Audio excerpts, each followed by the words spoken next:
अर्जुन उवाच एवं सततयुक्ताये भक्ता स्वां पर्युपासते ये चाप्यक्षरमव्यक्तं तेषां ते योगवित्तमाः। श्रीभगवानुवाच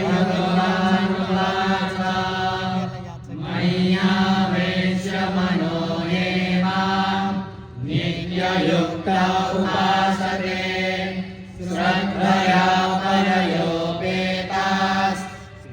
मे युक्ततमा मताः। ये त्वक्षरमनिर्देश्य मव्यक्तं पर्युपासते सर्वत्र गमचिन्त्यं च गूढस्थमचरं ध्रुवं सन्नियम्येन्द्रियग्रामं सर्वत्र समबुद्धयः ते प्राप्नुवन्ति मामेव सर्वभूतहिते रताः। क्लेशोऽधिकतरस्तेषाम् अव्यक्तासक्तचेतसाम् अव्यक्ता हि गतिर्दुःखं देहवद्भिरवाप्यते। ये तु सर्वाणि कर्माणि मयि सन्न्यस्य मत्पराः अनन्येनैव योगेन मां ध्यायन्त उपासते तेषामहं समुद्धर्ता मृत्युसंसारसागरात्। भवानि चिरात्मार्था मय्यावेशितचेतसां मय्येव मनः धत्स्व मयि बुद्धिं निवेशय निवसिष्यसि मय्येव अत ऊर्ध्वं न संशयः। अमचित्तं समाधातुं न शक्नोषि मयि स्थिरम् अभ्यासयोगेन ततो मामिच्छाप्तुं धनञ्जयः। अभ्यासेऽप्यसमर्थोऽसि मत्कर्मपरमो भव मत्कर्ममपि कर्माणि कुर्वन् सिद्धिमवाप्स्यसि। अदैतदप्यसक्तोऽसि कर्तुं मद्योगमाश्रितः सर्वकर्मफलत्यागं ततः कुरु यथात्मवान्।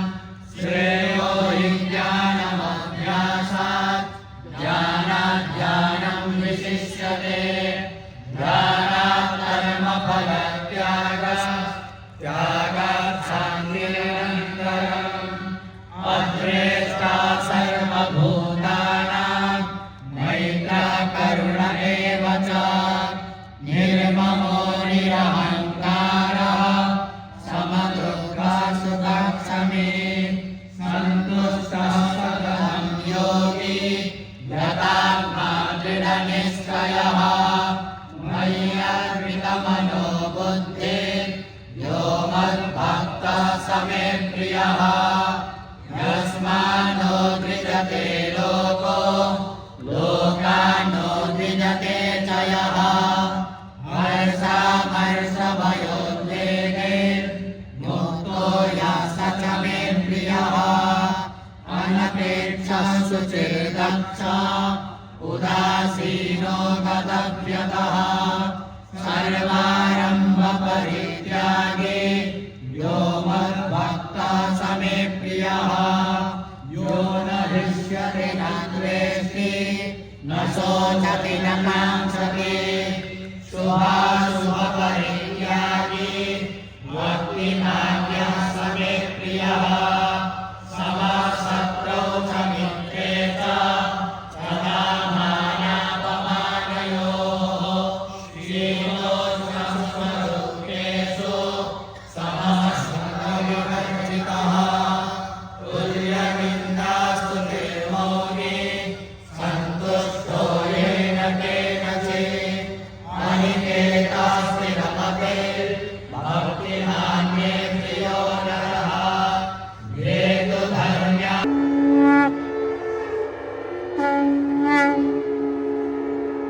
Mm-hmm.